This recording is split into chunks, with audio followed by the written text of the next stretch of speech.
Sans plus attendre, je vais passer la parole à notre grand témoin, un grand homme, plus qu'un grand témoin, avec qui j'ai, on va dire, une affinité un peu particulière parce qu'il vient aussi du monde du sucre. Et il va donc Claude Rizac, qui nous vient du groupe Casino, qui est directeur des relations extérieures, et qui va nous présenter le cas de la RSE, donc la responsabilité sociale des entreprises, et nous montrer le cas de Casino, et surtout que c'est du sérieux, si je puis dire ça comme ça. À vous Claude, merci. Merci Présidente, merci Karine, bonjour à tous, à ceux que je n'ai pas vus encore, ceux qui nous rejoignent pour ce débat, ce grand débat. Merci à Claude Rizac d'avoir accepté cette invitation pour être notre grand témoin de l'Assemblée Générale 2014. Pour aborder un sujet qui nous concerne tous, qui nous intéresse tous, et on verra que l'expérience de Claude Rizac et le Casino nous sera forcément très utile.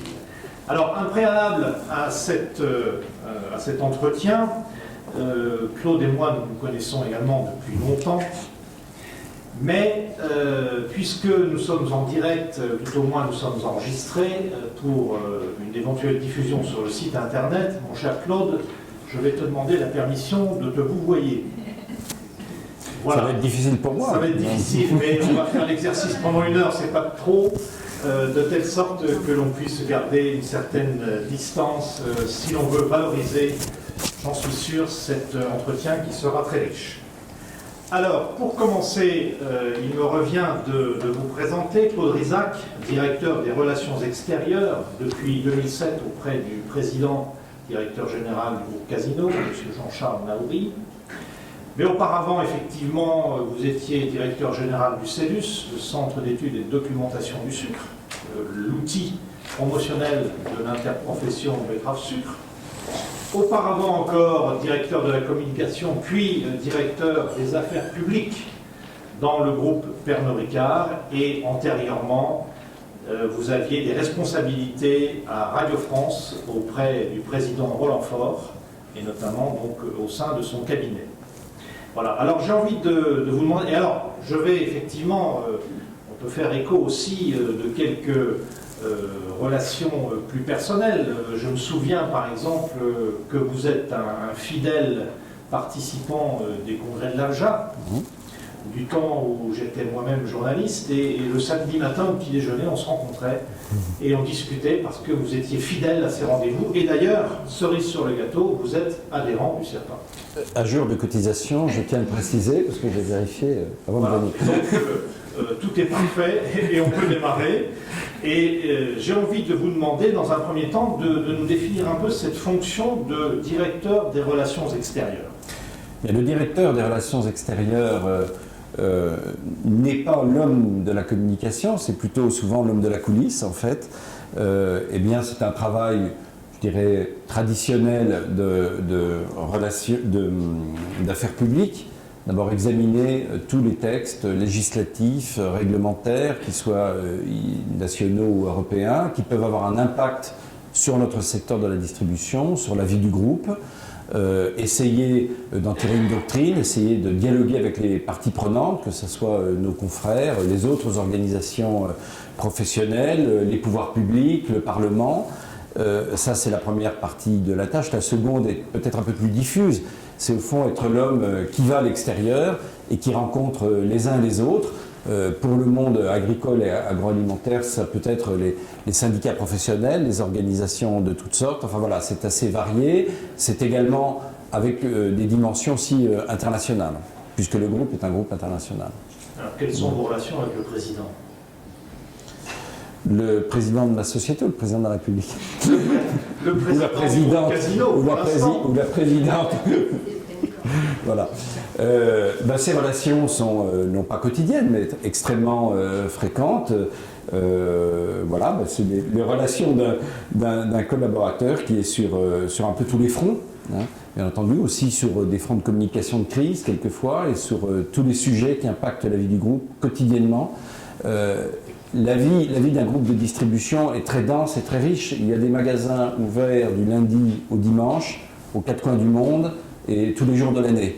Ça veut dire que beaucoup de choses peuvent se passer avec des millions de consommateurs, des millions de gens qui rentrent dans nos magasins, des millions de gens qui consomment nos produits. Donc vous voyez la richesse et aussi la densité de problèmes qui peuvent survenir ou de questions qui peuvent survenir. Alors avant d'entrer dans ce sujet, je précise également que vous êtes chevalier dans l'Ordre national du mérite et officier dans l'Ordre du mérite agricole. Alors précisément, notre sujet d'aujourd'hui, c'est la RSE.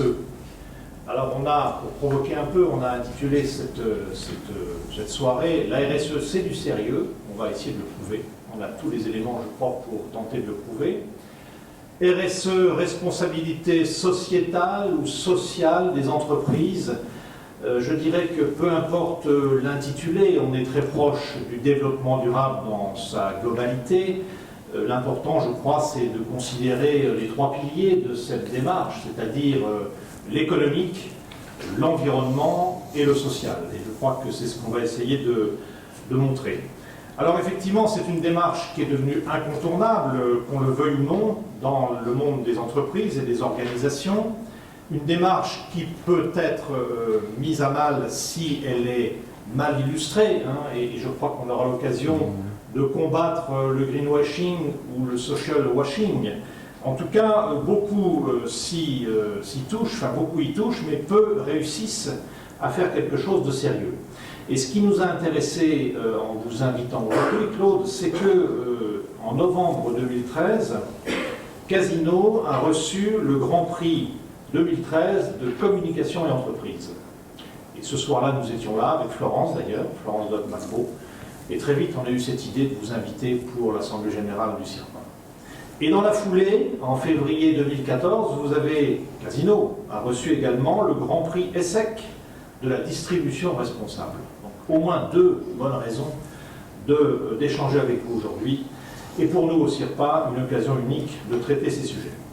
Alors, merci Philippe. J'ajoute que Casino, par tradition, n'est pas un groupe qui communique beaucoup. On communique beaucoup moins que d'autres groupes. Et donc, je suis très heureux de pouvoir, devant vous ici, et essayer d'expliquer ce que nous faisons. Alors, il y a une tradition, peut-être, on dit que c'est une tradition stéphanoise, on existe depuis presque 120 ans maintenant, et on fait beaucoup de choses. On n'a pas toujours l'envie, le désir, peut-être le talent, qui sait de le faire savoir, mais en tout cas, on essaye de le faire sérieusement. C'est bien. Alors, vous rejoignez peut-être, c'est peut-être un trait de la grande distribution, la devise de vos confrères du Nord, qui disent le bruit ne fait pas de bien et le bien ne fait pas de bruit. Oui, il y en a à l'ouest, qui communiquent plus. Oui. Est-ce que vous partagez cette manière de voir? Je crois qu'il faut expliquer ce que l'on fait en matière de RSE, mais je pense, Philippe, que nous y viendrons. Il vaut mieux que ce soit les autres, les parties prenantes, ceux qui sont chargés de travailler avec vous, de vous évaluer, les ONG, etc., qui expliquent ce que vous faites, c'est toujours mieux, plutôt que de s'attribuer soi-même effectivement des actions. Il faut que tout ça soit validé. Effectivement, l'autoproclamation est à manier avec précaution dans le domaine de la RSE. Alors, Casino, un grand groupe, et vous allez donc nous donner quelques éléments chiffrés sur l'importance du groupe. Voilà, alors comme ils apparaissent, je vais simplement les commenter, non pas les redire. 318 600 collaborateurs à travers le monde, effectivement, mais à peu près 76 000 en France, et aujourd'hui, 170 000 au Brésil. Donc 170 000, c'est pratiquement une ville. Là, nous sommes dans le 8e arrondissement. De l'autre côté, c'est le 17e. Je regarde, c'est à peu près la population du 17e arrondissement de Paris. Voilà, le chiffre d'affaires 2013. Le résultat, notre Assemblée Générale n'étant pas passée, je ne peux pas donner le résultat 2013, mais vous voyez le résultat opérationnel courant, bien sûr. Alors, j'espère une progression, mais enfin, on est dans cet étiage. Et puis aussi, moins connu, nous sommes un des deux pays au monde dans lequel, deux ou trois, je ne sais plus, dans lequel il y a un acteur local dans le e-commerce qui arrive devant Amazon. Donc c'est notre cas. Nous sommes, là aussi, on est discret, on ne fait pas trop savoir, on est le site marchand le plus important en France, enfin dans une catégorie de produits comparables, à Amazon, donc nous sommes juste devant. Quel est le palmarès, alors, la position de Casino en France et dans le monde? Alors, nous sommes en tout le 10e distributeur mondial, alors très très loin, bien sûr, enfin très loin. derrière Walmart qui est premier, derrière Carrefour qui est second, donc avec un profil, une typologie tout à fait différente, car nous n'avons pas de politique pour planter nos drapeaux dans tous les pays du monde. Il y a une vision assez sélective des endroits où on doit être, et là où on est, on essaye d'être le leader ou le co-leader. Mais nous sommes maintenant, avec l'intégration complète de Pão de Açúcar, qui est notre filiale brésilienne, et de Monoprix, 10e distributeur mondial. Voilà notre rang. En France, nous sommes, alors il y a plein de manières de compter, si on compte les magasins de proximité, si on ne les compte pas, on va dire on est 4e. 4e en France. Très bien. À l'entrée de cette salle, on vous a mis à disposition le rapport annuel Casino 2012. Voilà, le 2013 va apparaître. Il y en a un certain nombre d'exemplaires, peut-être pas pour tout le monde, donc vous pourrez vous jeter dessus à la sortie. Mais j'adresserai volontiers le 2013 à ceux qui me laisseront leur carte à l'issue de cette manifestation. Alors, pour aller un peu plus à fond dans la présentation de votre groupe, on va passer une petite vidéo.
Alors on voit que vous êtes très implanté à l'international, mais en même temps d'une origine locale, stéphanoise. Saint-Étienne, c'est les Verts, c'est le stade Geoffroy Guichard, c'est la vie locale. Oui, voilà, de Saint-Étienne au monde. Alors vous remarquez, bon, bien sûr, Ce genre de film a ses codes et ses canons, mais peut-être ce qui est intéressant, c'est de voir que nous ne sommes pas sous l'enseigne Casino dans la plupart des pays où nous sommes. Nous sommes sous des enseignes locales, avec des dirigeants largement locaux. Il y a bien sûr des Français ça et là, mais vraiment de manière assez homéopathique. Donc on se fond dans le paysage local. Et vous remarquez aussi qu'en France, contrairement à d'autres concurrents, mais chacun sa stratégie, on a conservé plusieurs enseignes. Notre enseigne, le groupe Casino, bien sûr, mais également Leader Price, Franprix, à la campagne les Vival, les Spar.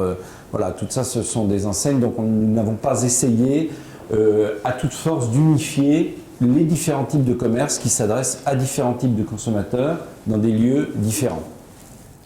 Alors chacun sait qu'une politique de RSE doit pouvoir se fonder sur le projet d'entreprise. Je pense que là-dessus on est d'accord, tout au moins en théorie, même s'il n'est pas facile de faire passer cette notion auprès des dirigeants.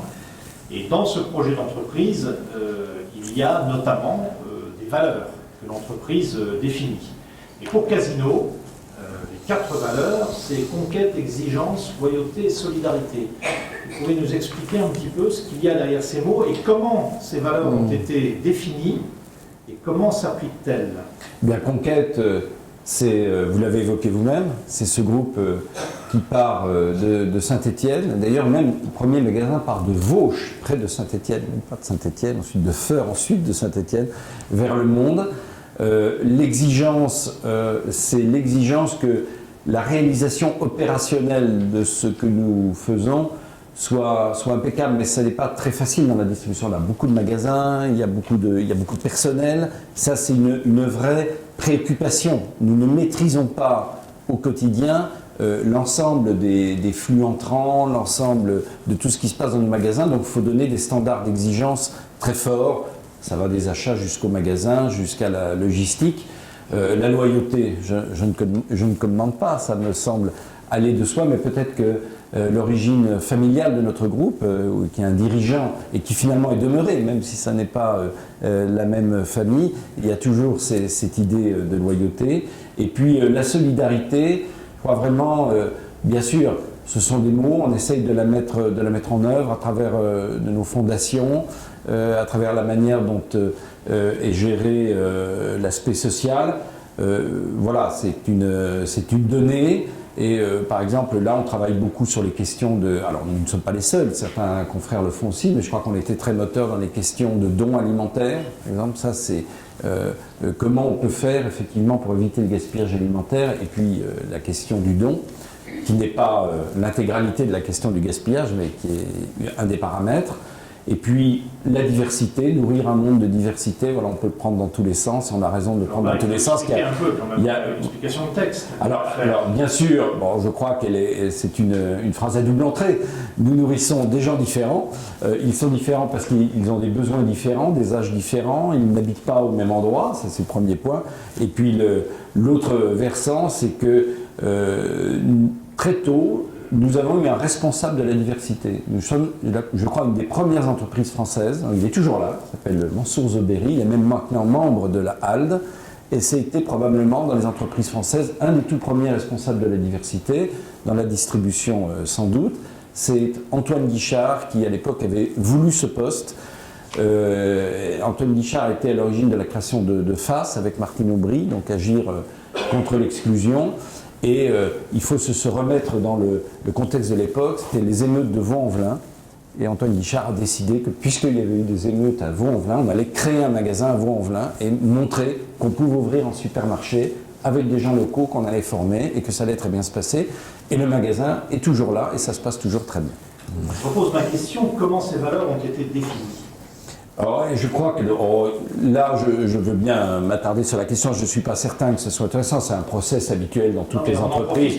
Voilà, on en profite. Bon, on réunit des groupes, on discute, on essaye de faire émerger le ressenti des uns et des autres, soit qui viennent de rentrer, soit qui sont là depuis plus longtemps. Je crois que là, la méthode a peu d'importance. L'important, c'est le résultat, surtout que tout le monde s'y retrouve, que ce ne soit pas des mots creux et des mots vides. Il faut que ça ait du sens pour les gens qui sont à l'intérieur de l'entreprise. Pour ceux qui sont à l'extérieur, ça peut paraître un peu plus convenu. Pour nous, ça a un sens. Comment fait-on pour que ça ait un sens à l'intérieur de l'entreprise? entreprise? Alors là, ça tient, c'est le management.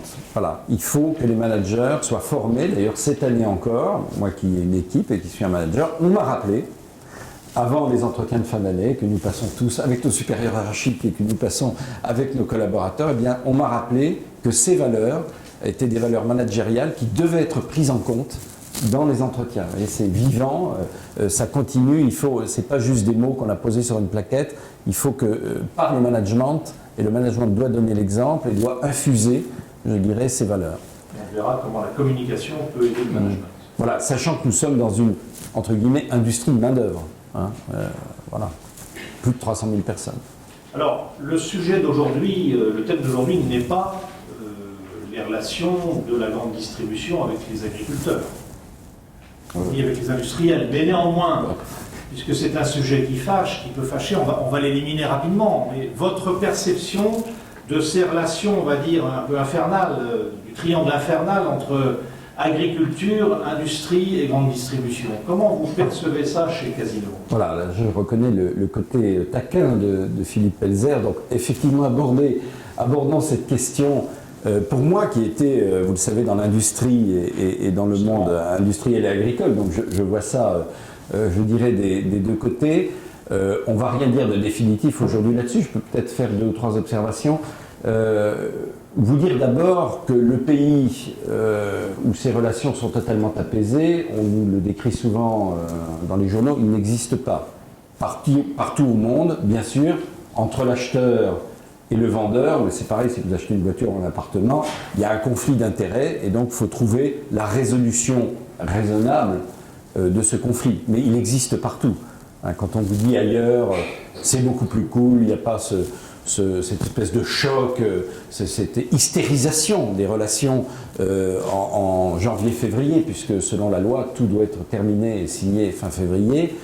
Oui, il n'y a pas, mais par exemple en Grande-Bretagne, les négociations sont très cool, mais le jour où on décide que le produit doit plus être sur les rayons, là, il n'y a pas de loi pour dire qu'il faut 3 mois, 6 mois, truc, on l'enlève dans la journée. Vous voyez, donc chaque système a ses conforts et ses duretés. Donc de toute façon, c'est à la base un conflit d'intérêts absolument sain.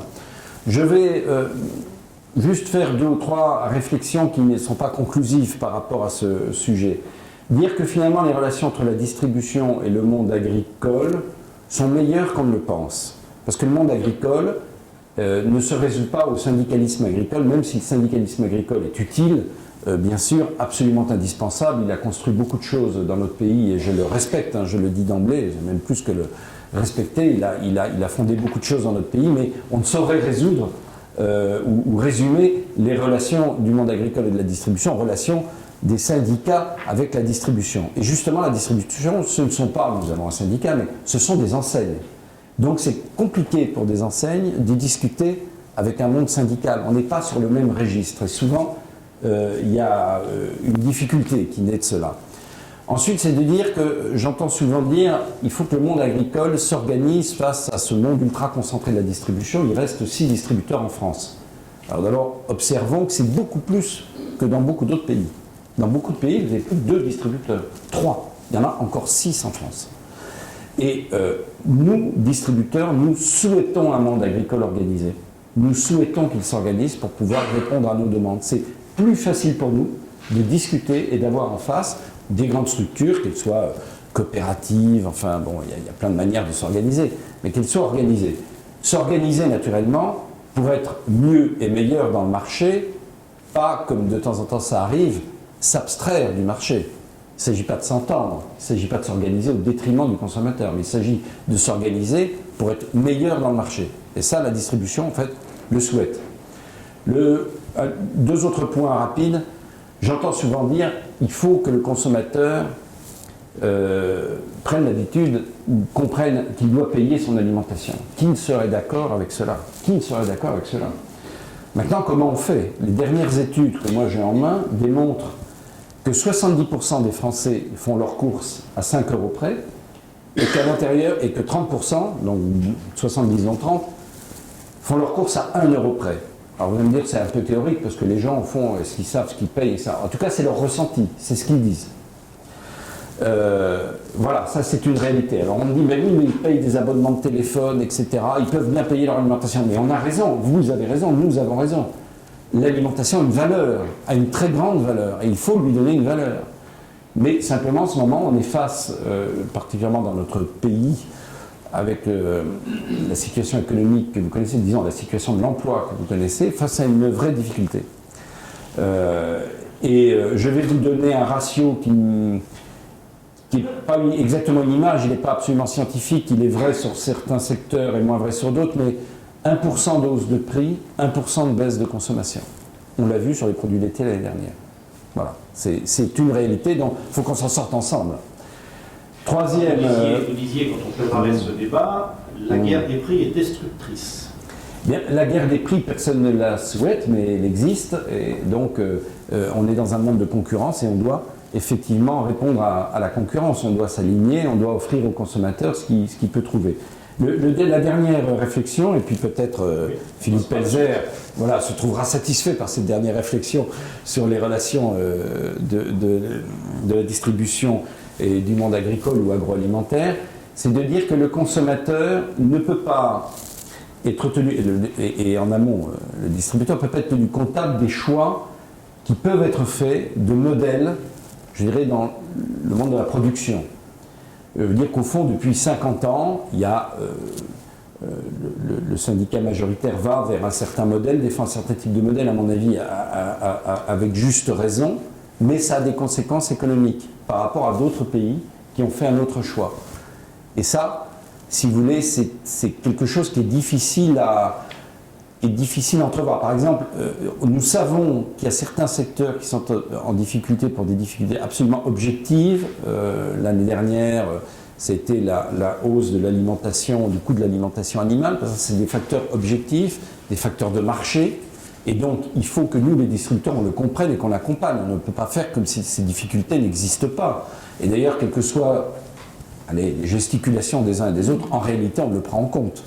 Avant le salon de l'agriculture, tous les distributeurs savaient qu'ils allaient augmenter la rémunération du lait, et savaient à combien. Alors après, on a fait semblant de dire de haute lutte, non, tout le monde le savait, c'était déjà fait, c'était inscrit, et fort heureusement. Et fort heureusement. D'un autre côté, vous avez d'autres secteurs de transformation plutôt, où il y a besoin d'une restructuration. Il y a un secteur... Par exemple je ne veux pas être polémique, mais il y a un secteur où vous avez, là où vous avez 200 entreprises, je dis le chiffre, il n'est pas tout à fait exact en Allemagne, on en a 600 en France, des PME, pas des artisans, des PME, avec un premier qui arrive à 17-18% du marché.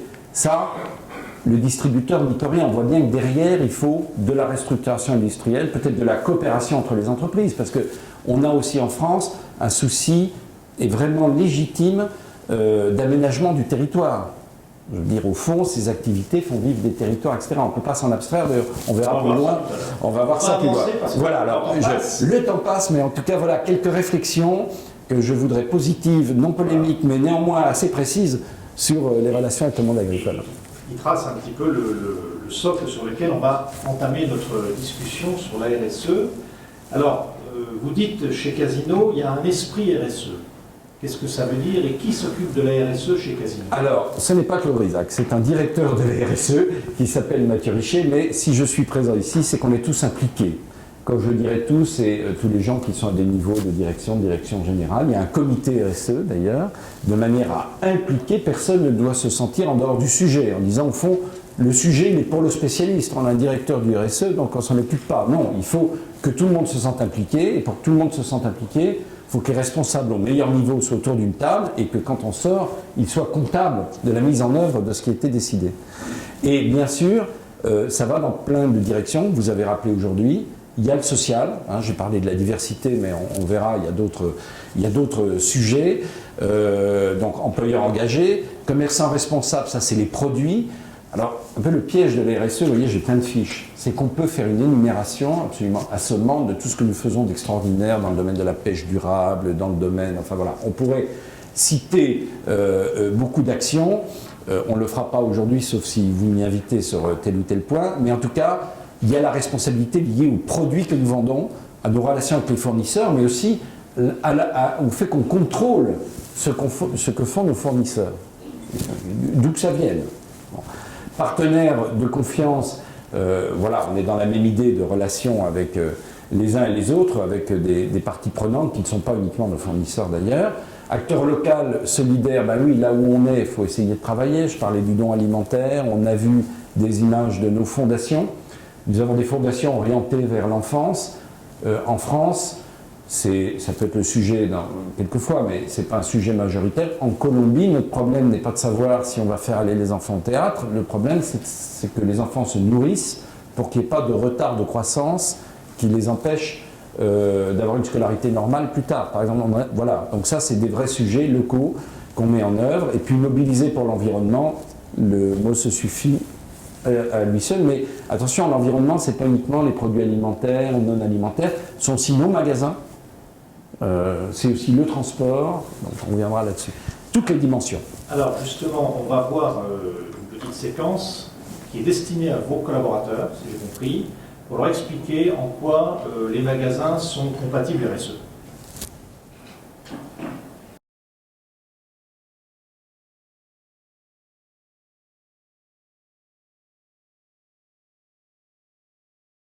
Découvrir la responsabilité sociale d'entreprise en magasin.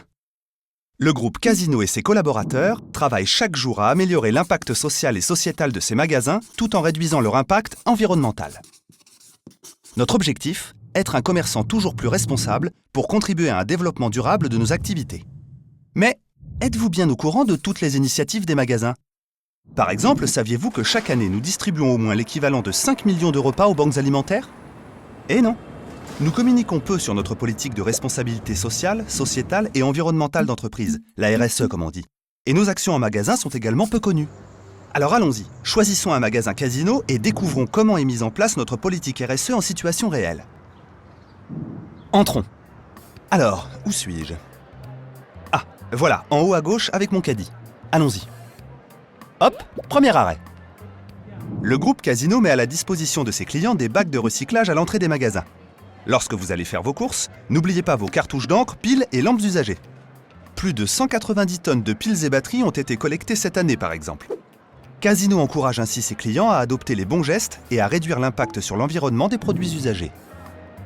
Arrêt numéro 2, l'huile de palme. Casino s'est aussi engagé dès 2010 à supprimer l'huile de palme dans les produits alimentaires à marque Casino. Aujourd'hui, plus de 400 de nos références sont sans huile de palme, soit 72% des produits alimentaires à marque Casino. Nous utilisons aussi l'huile de palme certifiée durable pour les produits non alimentaires. Arrêt numéro 3, le meilleur d'ici. Afin de favoriser la vente des produits locaux, Casino met en avant un espace le meilleur d'ici, composé de produits fabriqués à moins de 80 km autour du magasin par les artisans et petits producteurs locaux. Soutenir la production locale fait également partie de notre mission. Arrêt numéro 4. Les meubles frigorifiques. Les meubles frigorifiques, à température positive, ont un fort impact sur la consommation d'énergie du magasin et donc sur l'environnement.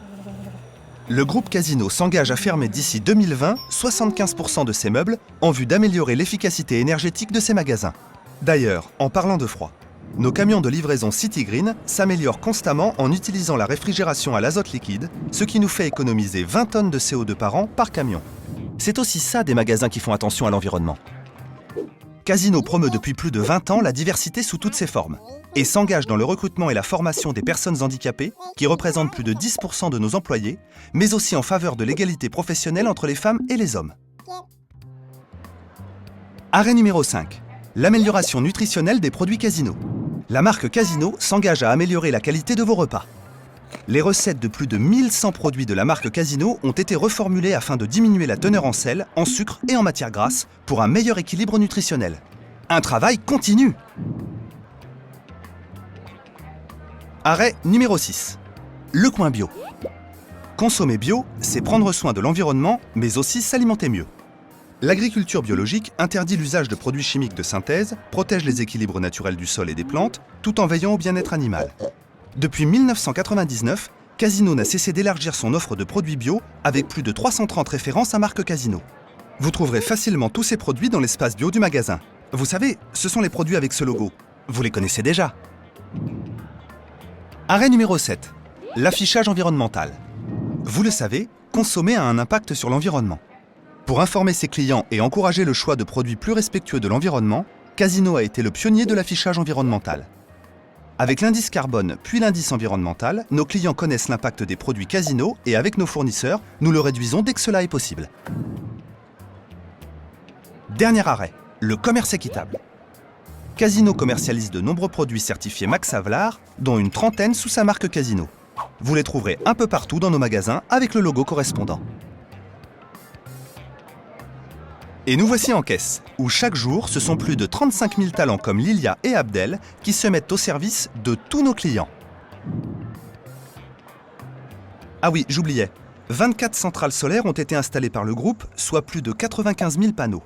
Aujourd'hui, nos magasins améliorent leur gestion énergétique pour réduire notre consommation électrique d'environ 30%. Voilà, fini les présentations. Retrouvez ces engagements aussi bien dans nos petits casinos, supermarchés ou hypermarchés.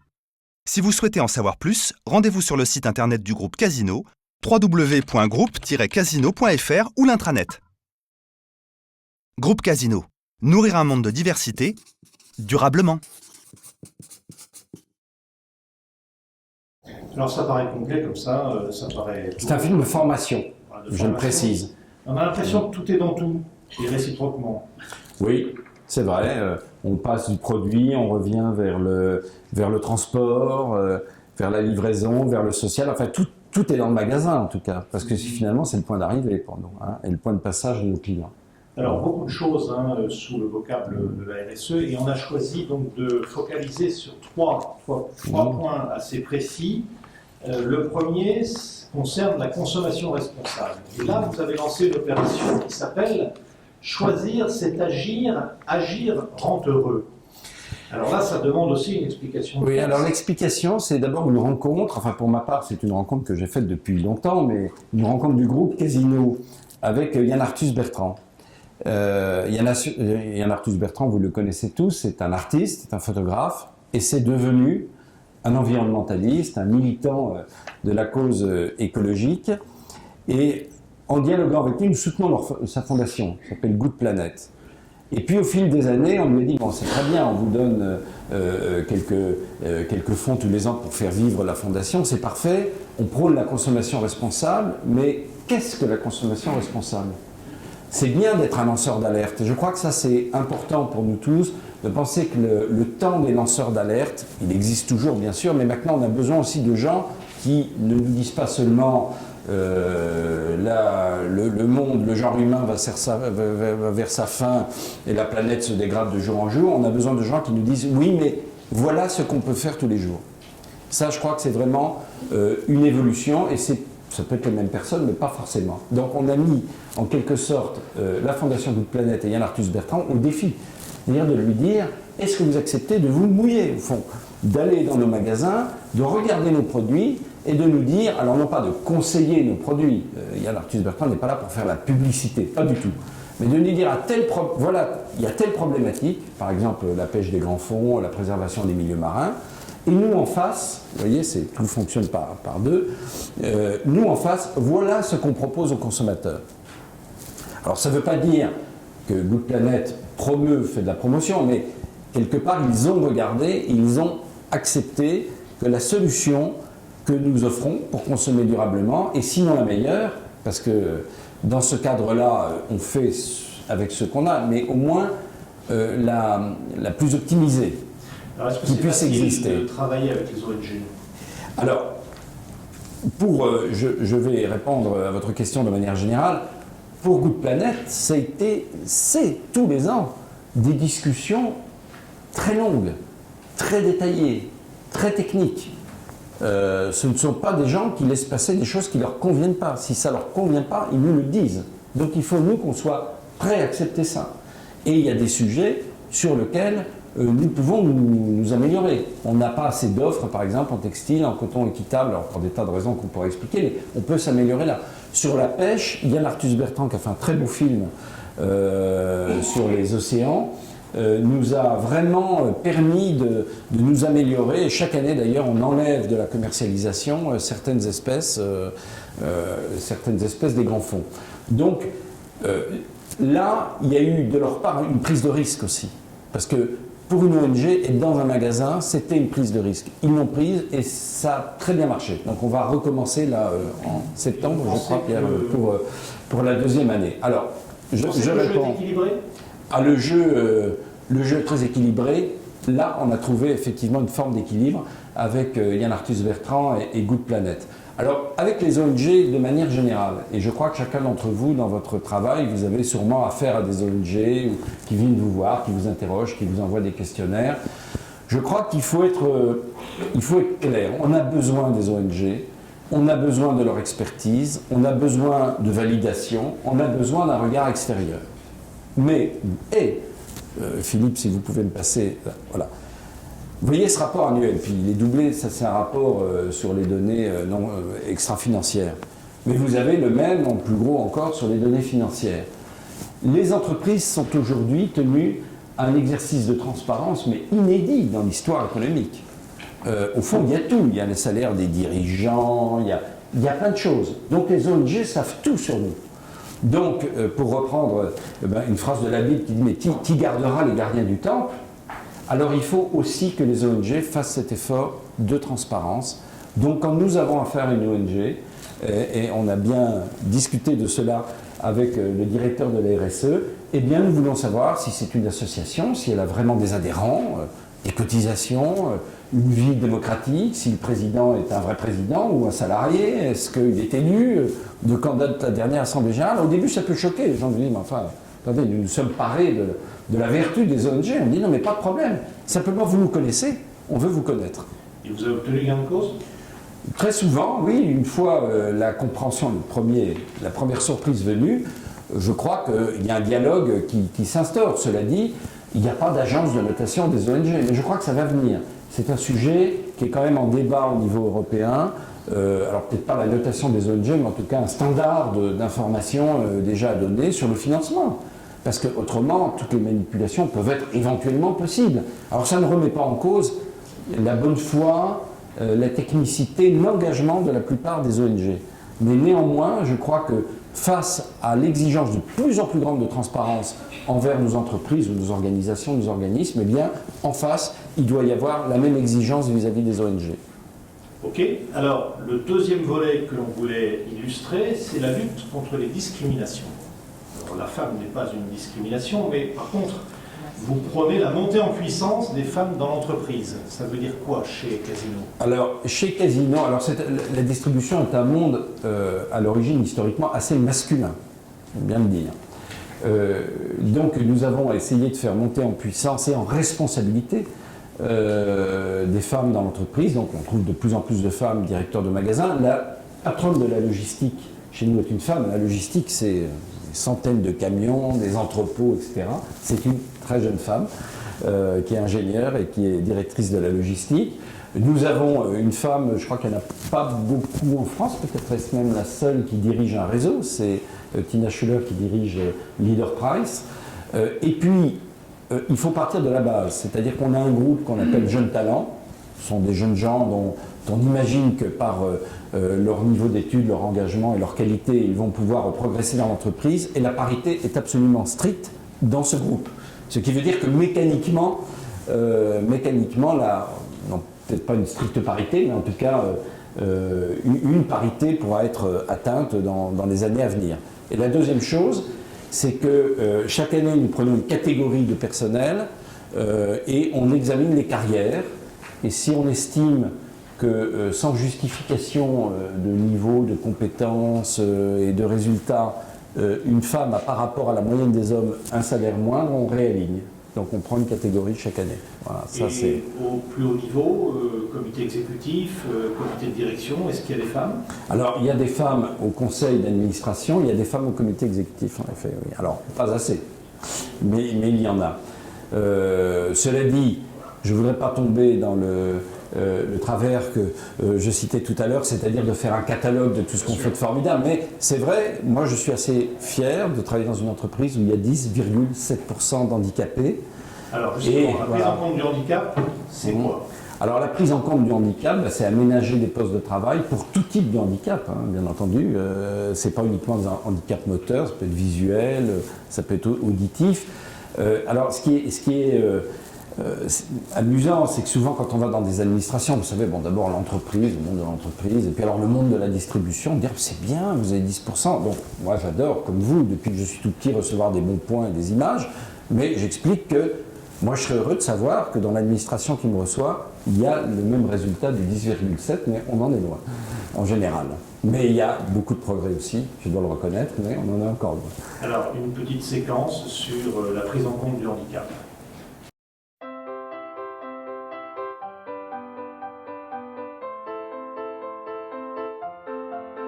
When the sun comes, you're my shade. When the moon comes, you're a little firefly. And I love you more than I can say. And I'll never fly away.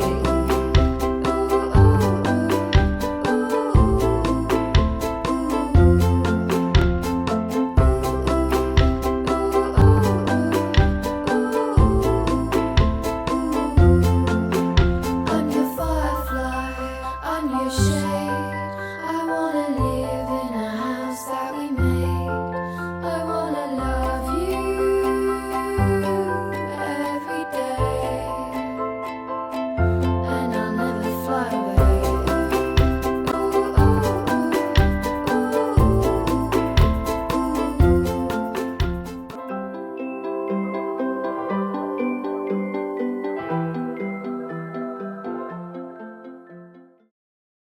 Voilà, ça fait un peu de bien quand même. Je pense. Et ça apporte à tout le monde dans l'entreprise, et là aussi à tous les niveaux. On a eu des magasins et tout, mais aussi des personnes dans les bureaux, dans mon service. Voilà. Alors on continue sur la lutte contre les discriminations. Bon, on va peut-être pas tout passer Non, en revue, peut-être pas, mais voilà, Le recrutement c'est- par CV anonyme, ça a été lancé il y a 2 ans par les pouvoirs publics, que vous pratiquez toujours. Alors, le recrutement par CV anonyme, nous le faisons. On n'estime pas que ce soit le moyen le plus optimum. Pour nous, le moyen le plus optimum, c'est le recrutement, ce qu'on appelle par mise en situation. Si vous voulez. C'est-à-dire, on met les gens, donc on ne s'occupe pas d'où ils viennent, où ils habitent et quel est leur diplôme. La question, c'est je suis dans des situations concrètes de magasins, etc. Qu'est-ce que je sais faire? Quelles sont mes compétences? Est-ce que je sais organiser? Est-ce que je sais manager? Est-ce que je sais, etc. Donc on recrute beaucoup les gens dans ce genre de système qui finalement permettent d'atteindre des résultats, à notre avis, meilleurs que le CV anonyme. Mais ce que nous faisons dans le CV anonyme, c'est en réalité pas du recrutement. C'est que nous faisons des tests. Ça nous permet de nous évaluer, et je crois qu'on est la première, peut-être la seule encore entreprise, à diffuser ces tests. On fait des tests tous les 2 ans. Donc, qui montre qu'il y a toujours des discriminations, que selon le CV, en fait, à compétences égales, certaines personnes ne reçoivent pas la même réponse que d'autres, mais le pourcentage d'année en année se réduit, et nous présentons ces résultats à la presse avec les syndicats. Donc, c'est transparent. Mais on a des progrès à faire. Donc, diversité religieuse, on voit à peu près de quoi il s'agit. Oui, Par je contre- me permets de vous interrompre. Oui. On voit de quoi il s'agit, mais en fait, c'est très compliqué. Dans nos magasins, nous avons quelquefois, alors il y a un magasin à Paris où il y a 19 nationalités différentes, donc avec, on le suppose plausiblement, des religions différentes. Donc, en fait, diversité religieuse, ça veut dire que fait un directeur de magasin face à certaines demandes de congés, etc., etc. Donc, on essaye de guider les gens. Voilà. Ça ne veut pas dire que tout est accepté, que tout peut être fait, mais justement, il faut essayer de ne pas être trop discrétionnaire. Il faut donner des guides à nos managers. Et alors, il y a quand même une affaire là, qui est originale, c'est une démarche sur l'orientation sexuelle et l'identité de genre. Oui, Ça donne lieu d'abord, d'ailleurs, à une plaquette que l'on met à votre disposition également, parce que ce sujet est vraiment très original. Vous allez nous dire un peu le pourquoi de cette démarche et à qui elle s'adresse. Elle s'adresse à tous, là aussi, managers. Le monde de la distribution, c'est un monde, je l'ai dit, très masculin, assez rude, avec des conditions de travail pas simples. Donc si on dit on lutte contre les discriminations, il ne faut pas en rester à l'idée de nous luttons contre les discriminations selon l'origine des personnes, leur lieu d'habitat, etc. Il faut regarder l'ensemble des discriminations dont peuvent être victimes les uns ou les autres. Il ne s'agit pas de promotion, on ne promeut aucun modèle, on évite que les gens soient discriminés. Voilà. Concrètement, comment l'interne, comment les managers sont sollicités, puisque c'est une campagne qui s'adresse à eux? Eh bien, ils sont formés. Ils sont formés pour ça. Ils sont formés pour ça. C'est devenu... Voilà. Pas pour détecter les différences. Non, peut-être pour prôner le droit à l'indifférence. Peut-être aussi. Voilà. Alors, on a une petite séquence sur ce sujet.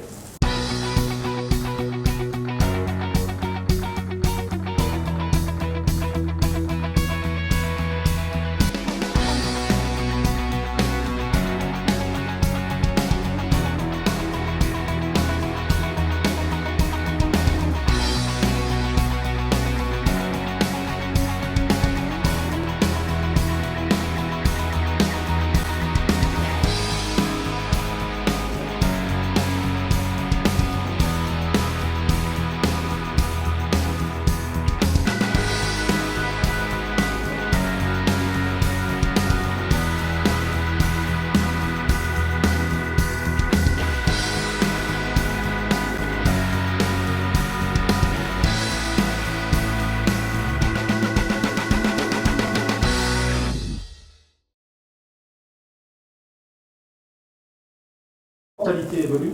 Oui, c'est un sujet qui a été discuté, hein. Bien sûr. On n'aborde pas un sujet comme ça, à tout niveau, mais discuté aussi, débattu. On n'aborde pas un sujet comme ça sans que ça réveille chez les uns et les autres eh bien, des opinions parfaitement respectables, etc. Donc voilà, on avance. Alors le troisième volet, c'est une application économique dans l'économie locale. Et là, on a pris un exemple assez original puisque, vous allez nous expliquer ça, mais vous êtes devenu collecteur de lait auprès de 65 éleveurs des Monts du Forêt. Alors, est-ce que vous avez changé de métier? Non, on n'a pas changé de métier. Alors, je dois dire que je suis assez fier de cette opération parce qu'elle était mise en œuvre par mon service alors que nous ne sommes pas chargés des achats, nous ne sommes pas chargés de la production et notamment Pierre Bourdereau qui est présent.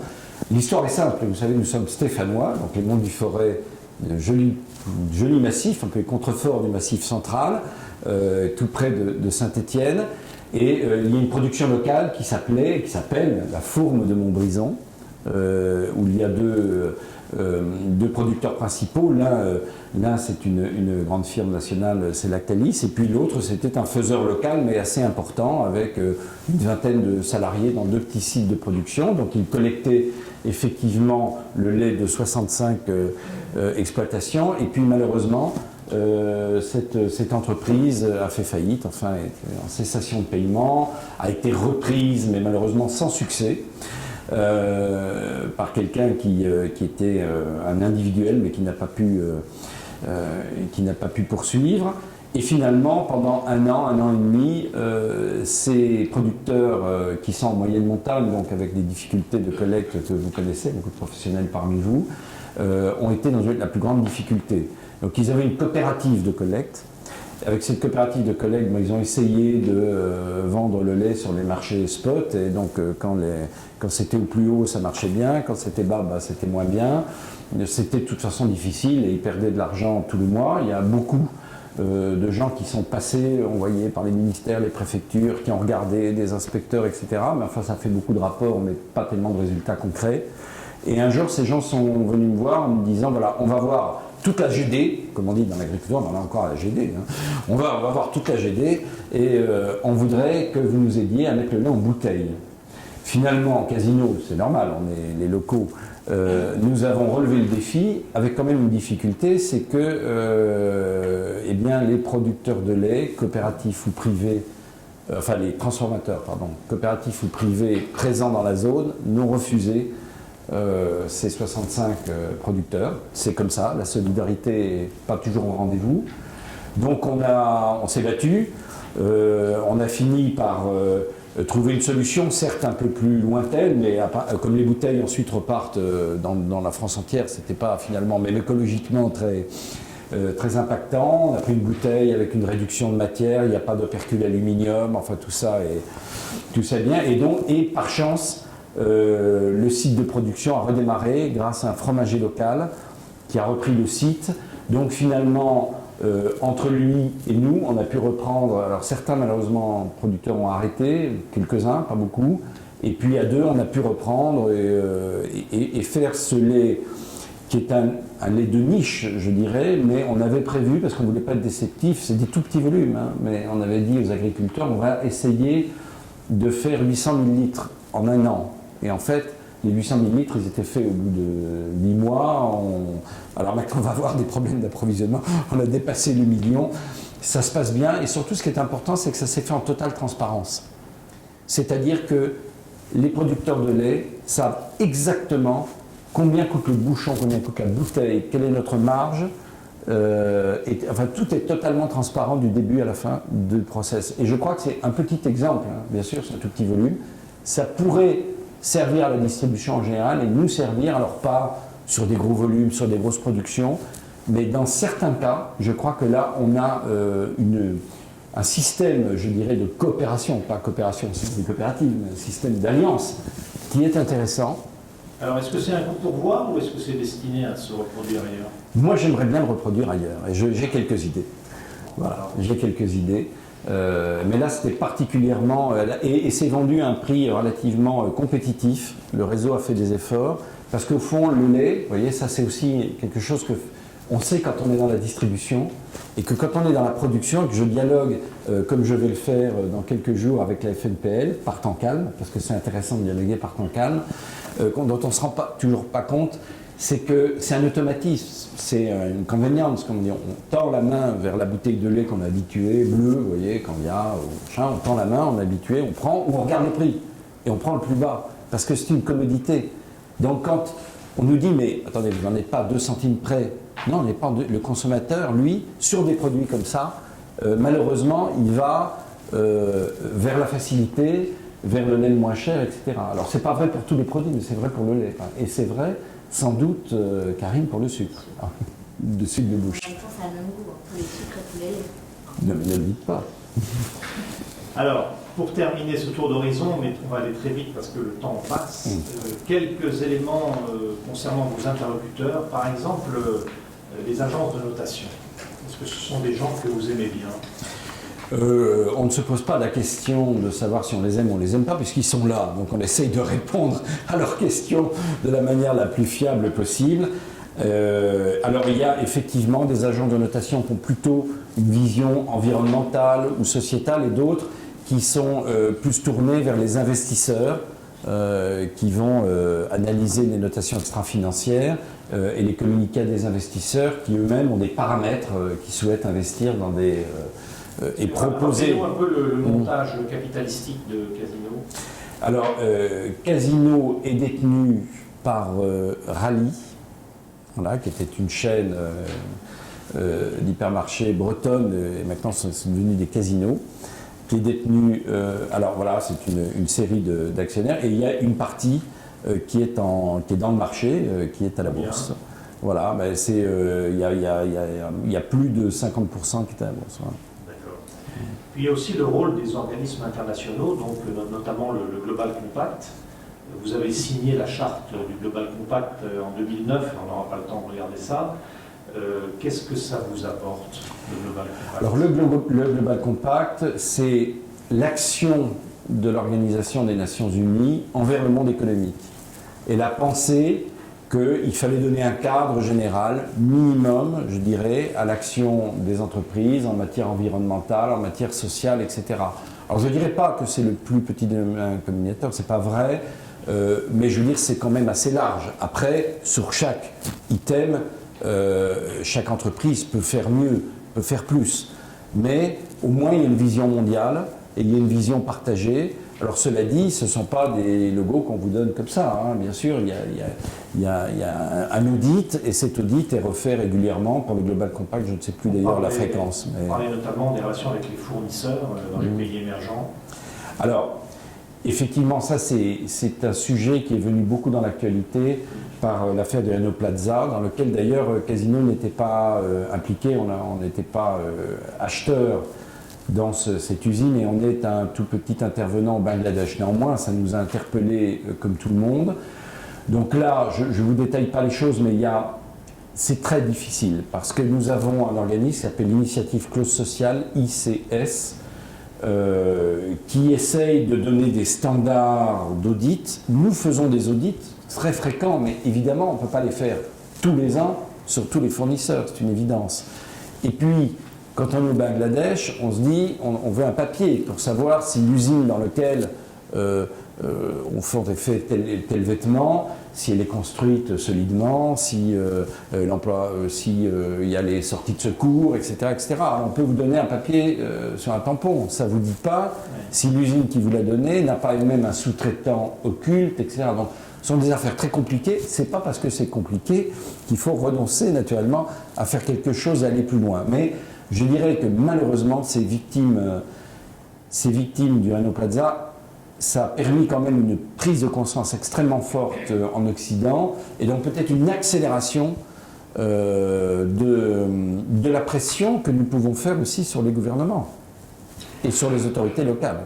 Alors, on en revient au point de départ, et notamment donc s'agissant de votre président, Jean-Charles Naouri, c'est un homme discret. Mais, vous disiez, il veut que les choses soient faites et bien faites. Et il dit, nous sommes une entreprise citoyenne. Comment parle-t-il de toutes ces questions-là? Et comment parle-t-il là? Philippe, il faut que vous précisiez votre question. Quelle est sa manière de penser et d'agir sur cette question de la RSE? Je crois que c'est un fondamental. Pour lui, c'est un fondamental. C'est-à-dire c'est quelque chose qui ne se discute pas. Donc, on doit être des bons citoyens. C'est une phrase que j'entends souvent chez Casino. Alors après, c'est aussi aux collaborateurs d'apporter les idées, d'apporter les fondamentaux, mais je dois dire que chez Casino en général, puisque vous avez la gentillesse de dire que un président directeur général discret, je vais respecter sa discrétion, et je ne vais pas parler de lui, mais je veux dire que de manière générale, les idées en matière de RSE sont toujours encouragées chez Casino, bien regardées, on essaye de les mettre en œuvre. Mais je crois qu'on va peut-être y venir tout à l'heure, Philippe, mais je ne voudrais pas donner une impression que tout est rose. Nous sommes dans un monde de concurrence. Donc il faut garder ce cap, mais dans un univers de forte concurrence. Et c'est là la difficulté de l'exercice. Sinon on dirait on fait tout bien, c'est formidable, on est tous très gentils. Oui, mais on est dans un univers de concurrence et il faut garder le cap aussi commercial, le cap financier, le cap de nos résultats. Donc, alors, avant de conclure, parce qu'on arrive dans ce terme de conclusion, la communication dans tout cela, puisque nous sommes tous ici les communicants, vous avez dit au départ, heureusement que c'est vous qui le dites, que vous ne communiquez pas beaucoup, mais pourquoi?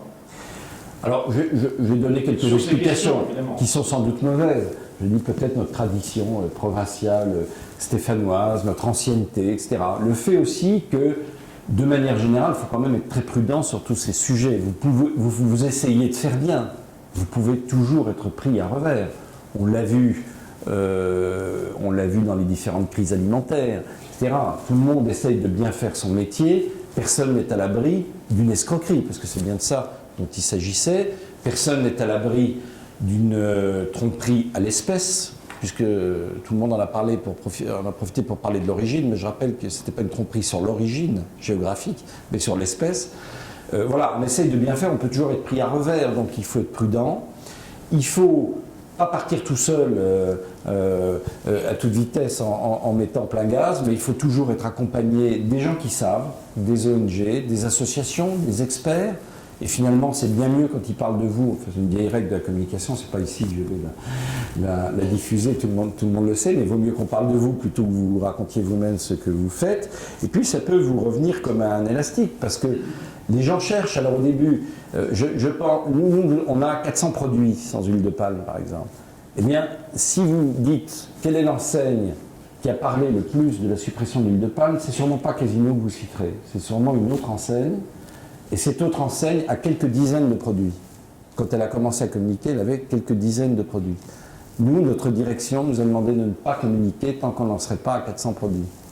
Bon voilà, c'est une prudence, un principe de réalité, un principe d'effectivité qui est très important. Alors là, par exemple, on a passé beaucoup de temps, Philippe et Karine, sur l'aspect social, etc., etc.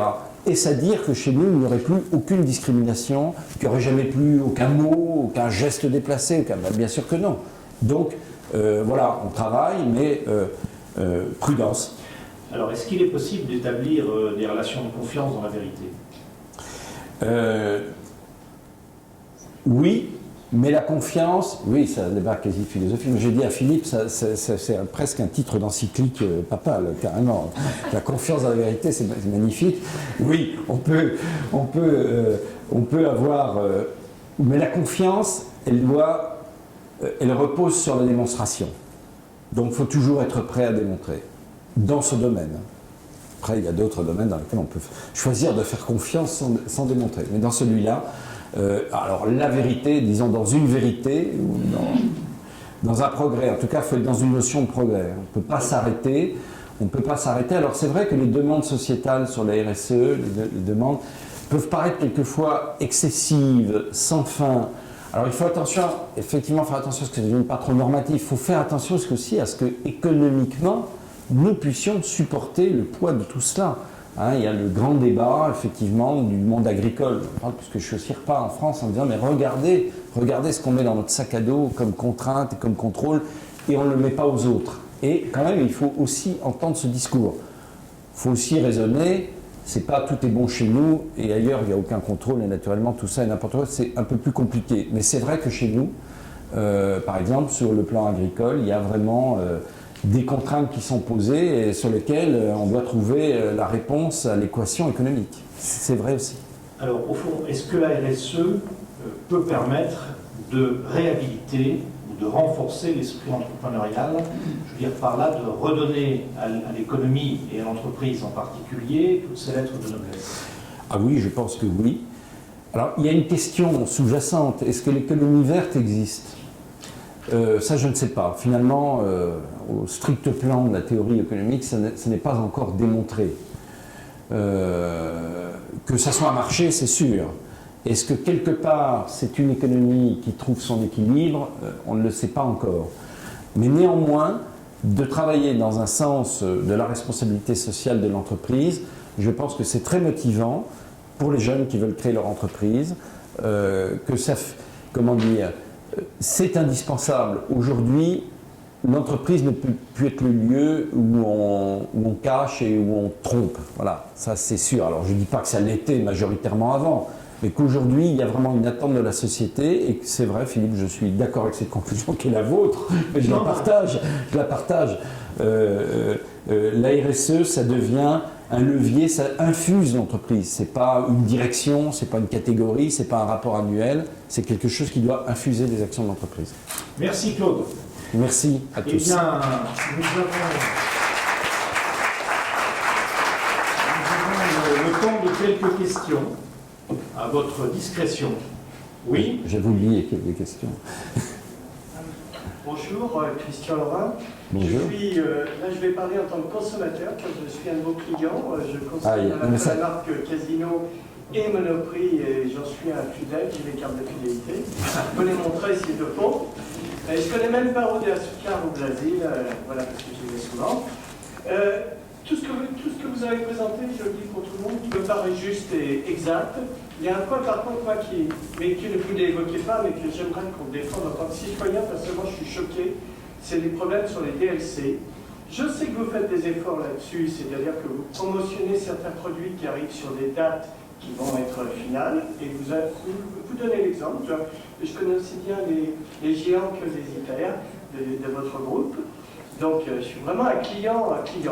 Mais par contre, il y a un gâchis alimentaire, donc j'aimerais savoir ce que vous pensez sur la DLC pour des produits de sèche, épicerie sèche, tels le chocolat, etc. Parce qu'effectivement, il y a des prévisions de vouloir reporter ou de supprimer ces fameuses dates.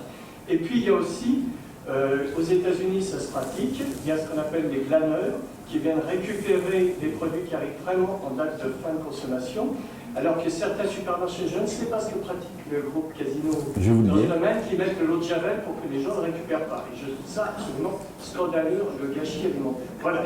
Donc j'aimerais avoir votre position. Alors, cher client, je vais essayer de répondre à la question. Je me permets de dire qu'il y a également des glaneurs à Lille. Ah, voilà. Mais il y a des glaneurs à 2 mètres. Alors, aux États-Unis, c'est reconnu. Je veux dire, il y a une organisation. Alors, votre réponse. Organisée. Alors, vous voyez, ça, c'est quand même la difficulté de mon métier, parce que si j'étais dans les lanceurs de satellites, il n'y aurait pas des gens qui me disent « Moi, j'utilise votre lanceur de satellite dans une salle. » Mais là, quand vous êtes distributeur, il y a forcément quelqu'un qui vous dit « Mais je suis client, ce dont je me réjouis, mais... » Donc, je vais essayer de vous répondre. D'abord, il y a les DLC et les DLUO. Vous savez que ce n'est pas la même chose. Et la date limite de consommation, je veux dire, c'est Casino qui l'a inventé. Et oui, dans les années 50. Casino était le premier succursaliste à avoir un service qualité, à inventer ça. Bon, alors maintenant, les choses ont changé. Je pense que alors d'abord, le consommateur en veut. Maintenant, il veut savoir jusqu'à quand alors, DLUO, date d'utilisation optimum, ça veut dire on peut encore consommer, vous ne serez pas malade, mais peut-être le produit aura-t-il changé un peu de couleur ou d'aspect, etc. Bon, est-ce que ça vous choque? Non, mais je parlerai, vous parliez des DLC ou des DLUO? Ah oui, mais sur les DLUO, effectivement. Oui, mais alors... Sur le produit frais, on est d'accord que sur la viande ou sur le... Non, bien sûr. Bien sûr. Les DLUO, les gens ne jettent pas forcément, je veux dire, c'est utilisable. Qui est formel sur les produits d'une grande fraîcheur, ça... Ok, mais après, il y a tout l'épicerie sèche, il y a un gâchis énorme. Alors, d'abord, je ne pense pas qu'il y ait beaucoup de gâchis, parce que c'est aussi dans notre métier de distributeur la gestion des stocks. La gestion des stocks et des commandes. Donc, si un magasin a trop de stocks, c'est qu'il n'est pas bon, c'est qu'il a pas mal fait son métier. Donc, normalement, il ne devrait pas y avoir de gâchis. Alors, cela dit, dans certains produits, où la transformation des produits a fait beaucoup de progrès, etc., je suis d'accord avec vous, on pourrait largement reculer les DLC, les rendre beaucoup plus longues, c'est une évidence. Alors maintenant, je crois qu'il y a des débats, enfin pas des débats d'ailleurs, des discussions, des groupes de travail, parce que ça, il y a un aspect réglementaire, donc il faut faire évoluer cette réglementation. Les produits, par exemple laitiers, sont moins fragiles qu'avant, je dirais on peut les consommer plus longtemps, etc. Il faut absolument tenir compte de cela. Ça, c'est un point. Un deuxième point, c'est que quand ce n'est pas nous qui fabriquons les produits, même les produits sur marque de distributeur, et notamment, et les produits de marque encore moins. Alors, c'est compliqué à expliquer, mais on va dire que chez certains grands industriels, il y a une gestion optimale de la DLC, parce qu'ils connaissent nos systèmes d'entrepôt, de renouvellement, de stockage, de livraison. Donc il y a peut-être la tentation quelquefois, au fond on peut créer des algorithmes, etc. Il y a d'excellents informaticiens de caler la DLC pour que le distributeur renouvelle un peu plus vite. C'est possible. C'est un sujet qui n'a pas été regardé par l'ex-ministre de l'agroalimentaire Guillaume Garot, et je lui en avais parlé, et je pense que ça fait partie de la question du gaspillage alimentaire. Alors maintenant, peu importe, prenons les choses, elles arrivent à 2 jours, 3 jours. Qu'est-ce que nous faisons ? Nous donnons aux banques alimentaires. Nous avons un contrat, enfin pas un contrat, mais un partenariat extrêmement précis sur toute la France. Les directeurs d'hypermarchés sont formés pour savoir comment faire, à qui donner, qui appeler, etc. C'est très très organisé chez nous. On a dû tripler, je pense, les dons sur 5 ans. Voilà ce qu'on fait. Ça ne veut pas dire que... Alors, comme c'est toujours sur notre responsabilité, si quelqu'un pourrait attaquer Casino parce qu'il a consommé, même ne l'ayant pas payé, et même si on lui a donné, pour attaquer Casino s'il y a un produit qui provient de chez Casino qui est en DLC dépassé. Donc il est probable qu'on détruit encore des produits, mais je pense assez peu aujourd'hui. C'est vraiment s'ils sont dépassés, quoi. Mais normalement, il y a des mesures qui sont prises pour soit qu'on les vende, vous y avez fait allusion, à prix moindre, et puis quand on arrive à moins 2 ou 3 jours, et aujourd'hui, pas plus tard qu'aujourd'hui, j'ai entamé des discussions avec une nouvelle association, parce qu'on a un problème, c'est un hypermarché, c'est assez simple. Au fond, il reste une palette, une demi-palette, un quart de palette, et bien le camion des banques alimentaires vient le chercher. Mais dans Paris, ou dans les grandes villes, c'est très compliqué. Ce sont des petits magasins, ils n'ont pas beaucoup de stockage, et ce qu'ils ont à donner, c'est variable selon les jours, certains jours un peu, d'autres jours pas du tout, c'est pas les mêmes produits. Donc il faudrait faire de la maraude, je dirais, pour des associations de proximité. Parce que dans Paris, vous avez des tas d'associations qui vont faire des déjeuners pour aider 20 personnes, 25 personnes. Quelquefois, sont des associations culturelles, d'autres fois d'autres types d'associations. Et donc on essaye de faire se rencontrer. Donc là, on passe à une autre étape. c'est comment on peut faire avec les magasins de proximité pour qu'il n'y ait pas de gâchis. J'espère avoir répondu à votre question. Une autre question, Pierre? Oui, de nature assez différente. Sur le lien RSE-performance. Performance à 2 niveaux, parce que vous êtes une entreprise, donc quand même quelque part pour générer du profit. Vous avez du profit, c'est pas ma question, mais vous êtes là pour générer du résultat. Est-ce que vous observez un lien, un impact de la politique RSE sur l'amélioration de la rentabilité de l'entreprise, soit par une meilleure gestion de ces impacts et donc une réduction de vos coûts, soit parce que ça vous permet d'attirer une clientèle sensible, par exemple, aux arguments et aux actions que vous développez, d'une part. Donc ça, c'est le lien performance, RSE, performance économique. Et est-ce que, sur un autre plan qui est plus RH, vous intégrez les valeurs RSE, les valeurs d'entreprise que vous avez évoquées tout à l'heure, dans l'évaluation de la performance de vos collaborateurs?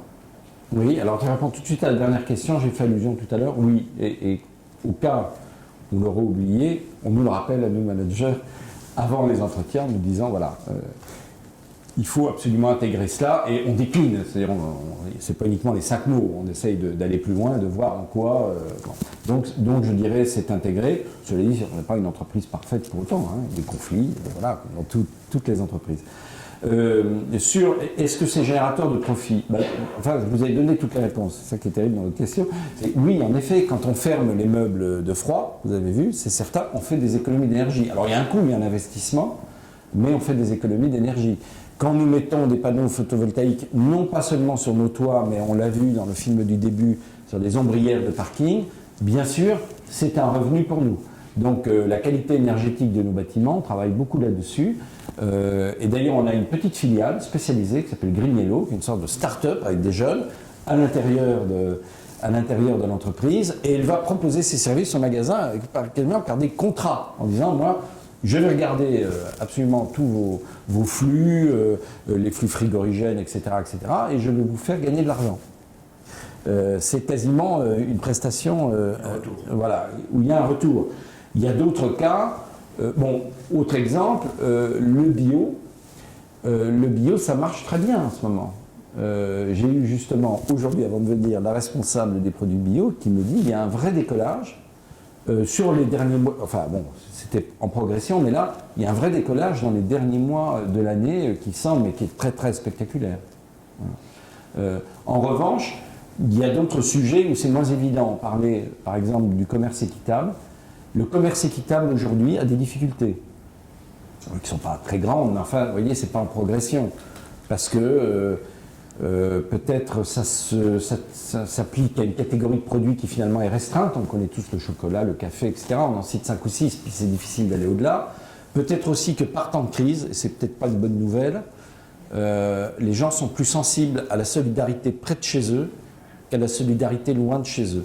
Donc ils vont peut-être être plus sensibles au meilleur d'ici, que vous avez vu, le produit fait à moins de 80 km du magasin, moins de 50 d'ailleurs en pratique et en majorité, peut-être plus qu'à des conditions de production équitables dans des pays un peu plus loin.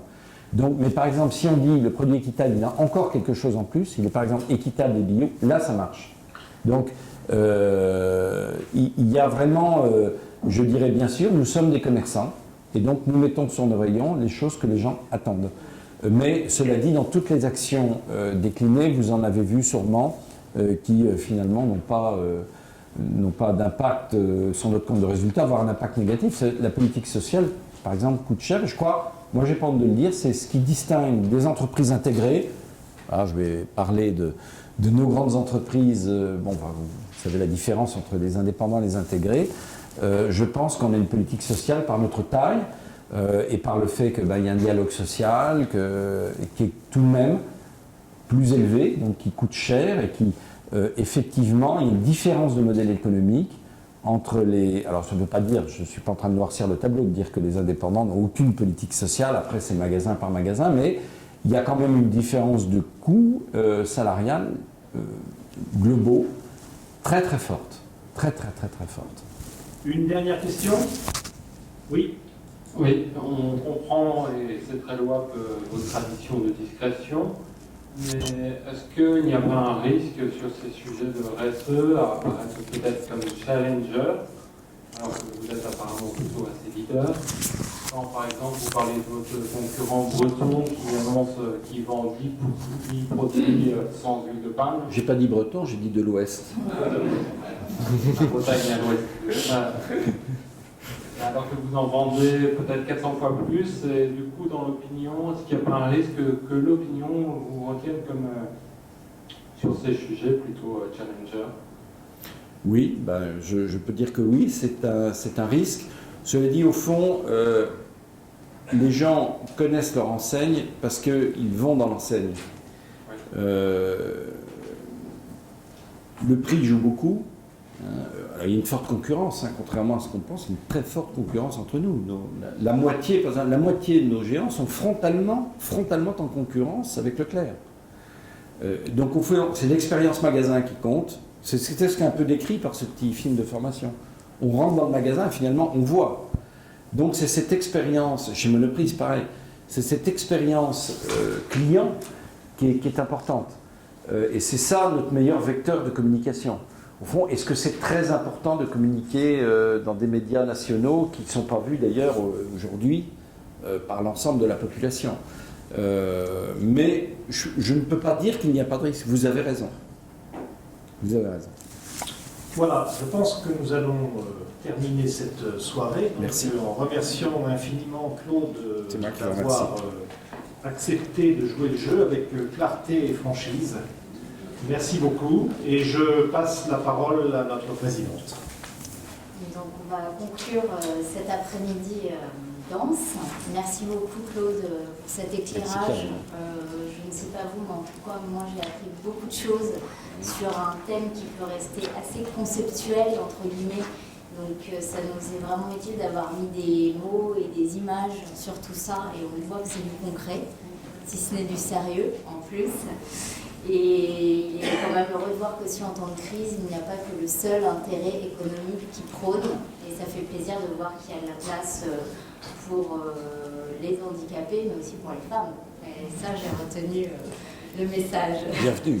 Parce que le monde de la distribution est certes très masculin, mais on en connaît aussi un bon rayon dans le monde agricole. Donc on va défendre et on va s'y atteler, nous aussi, dans le monde agricole. Donc un grand merci, j'espère qu'on aura l'occasion de se recroiser ou d'échanger à nouveau. Je pense qu'on a pas mal de sujets en commun. Et en tout cas, pour l'heure, j'invite donc les nouveaux adhérents qui sont présents, mais aussi ceux qui le souhaitent, à un cocktail à quel étage, Claire? Au 8e étage pour clôturer cette journée. Merci beaucoup. Voilà. Merci à vous. Merci.